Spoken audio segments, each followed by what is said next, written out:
This is Ashrita and this is Veda. We are from grade 6 and today we are going to tell you about getting to know plants.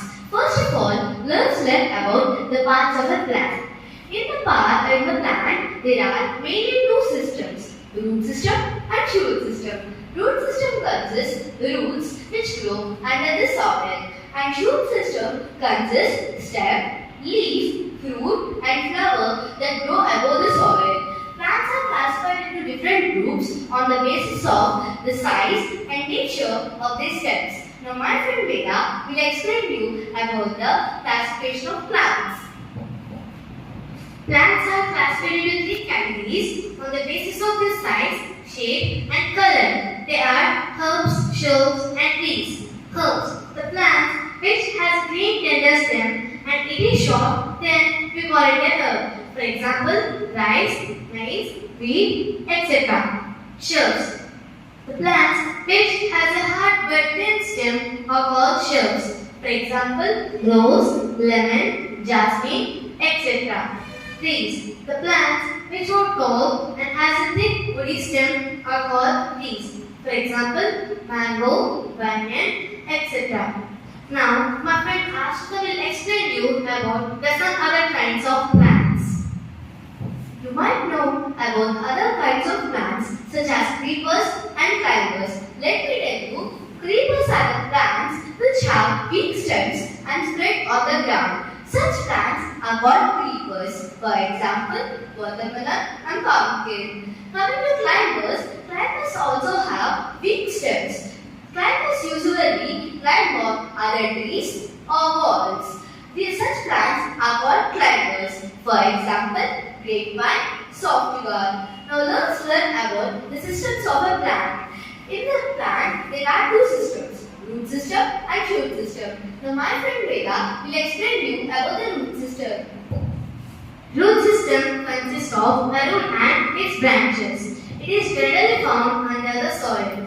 Roots are mainly two types, taproot and fibrous root. Taproot. If plants have a taproot, one long main root goes deep down into the soil and it is known as taproot. It contains roots which spread sideways or called lateral roots. For example, carrot, beetroot, radish, etc. Fibrous root. These are thin and almost of equal size. They all start from the base of the stem and spread in the soil. They are bushy in the nature. For example, rice, maize, wheat, etc.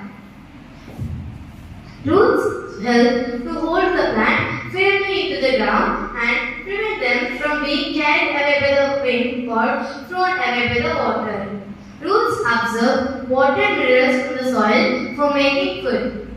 Roots bind soil particles together and prevent them from being carried away by the water, thereby prevent soil erosion.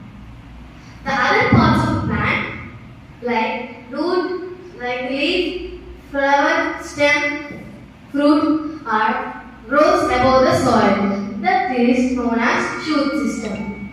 The leaf is the main part of a shoot system.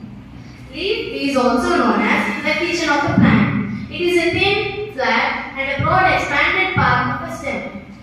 The small stalk by which the leaf is attached to the stem is called petiole.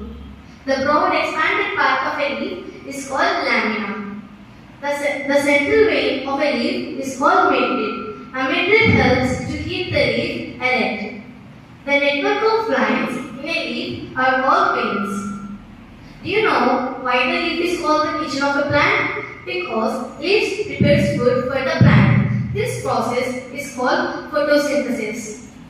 The arrangement of veins in a leaf is called venation. It can be two types, parallel venation and reticulate venation.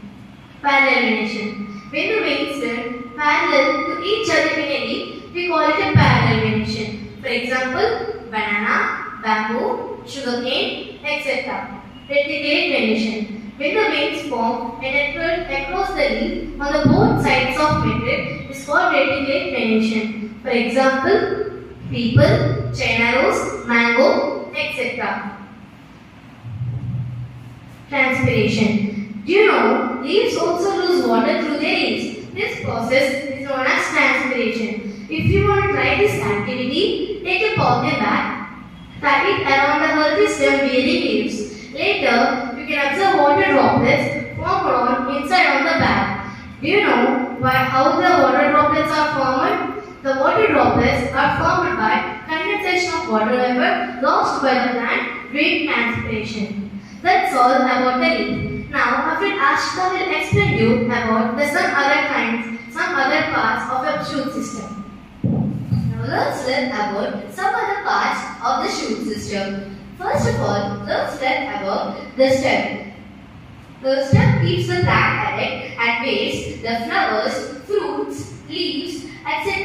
that grow above the soil. Green stems can also produce food for the plants. Roots absorb the water and minerals from the soil and transfer it to the stem. And the stem transfers the water and minerals to the other parts of a plant. Some stems are modified to make special functions like storage of food, photosynthesis. And now, let's learn about the another main part, flower. Flower is the most attractive part of a flowering plant. It is the reproductive organ of a plant. There are 4 whorls present in the flower. They are sepals, petals, pistil, and stamen. Sepals are the small green leaf-like structure present in the base of the flower. Sepals protect the flower when it is in the bud condition. Coming to petals, petals are the most attractive part of the flower. Petals attract the insects and insects attract to the petals and make pollination. Coming to the female part, pistil. After pollination, all other parts of plant except the ovary are wither away and when mature, the ovary forms as a fruit and the ovules turn into seeds. So after some days, the fruit falls down on the floor and the seeds germinate into sapling. The saplings grow into an adult plant. This is all about plants. Thank you all. Have a nice day.